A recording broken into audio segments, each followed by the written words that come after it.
Rabbimiz bu hususta buyurur ki وَذَكِّرْ فَاِنَّ الذِّكْرَى تَنْفَعُ الْمُؤْمِنِينَ Sen hatırlat, çünkü hatırlatmak müminlere fayda verir. O zaman Allah'tan dilerim ki Allah Subhanahu ve Teala hatırlatmak istediğim bu mevzunu hem özüm için hem de bu dersi dinleyenler için faydalı etsin. Aziz kardeşlerim, aziz Müslümanlar, fark etmez kişi veya kadın, genç veya yaşlı, hansı irqə veya millete mensup olmasından aslı olmayarak elə üç həqiqət vardır ki, heç bir insan onları arzulamasa da bu dünya hayatında mütləq onlarla karşılaşır. Bəli, başka bir ibareyle demək olarsa, elə üç acı həqiqət vardır ki, insanlar onları hoşlamasalar da, lakin onlarla, həmin o həqiqətlərlə karşılaşırlar. Onlardan birincisi ölüm həqiqətidir.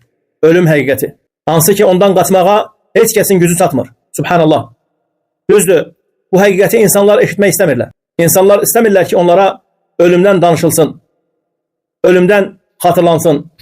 İnsanlar istəmirlər məclislərdə ölüm haqqında danışılsın. Lakin bu elə bir həqiqətdir ki, qaçınılmaz bir həqiqətdir. Hər bir kəs, hər bir dünyaya gələn bir kəs bir gün bu dünyadan köçəcəkdir.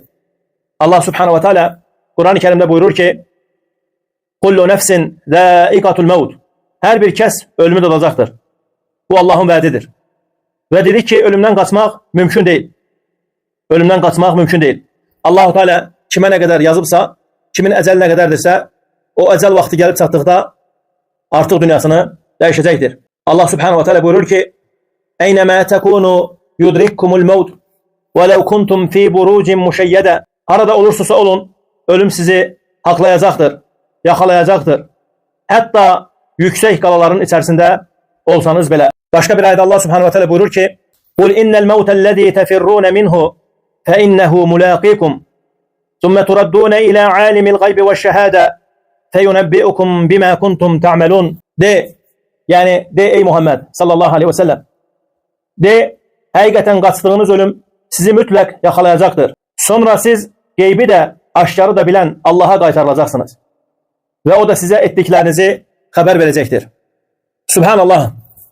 Bu ayette Allah Subhanahu ve Teala insanlara hatırladır ki insan ne kadar ölümden kaçmaya çalışsa da ölüm kaçılmaz bir hakikattir.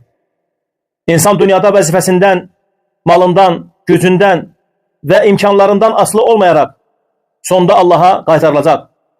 Orada ise insanın gizli ve aşkar bütün emelleri karşısına çıkarılacak.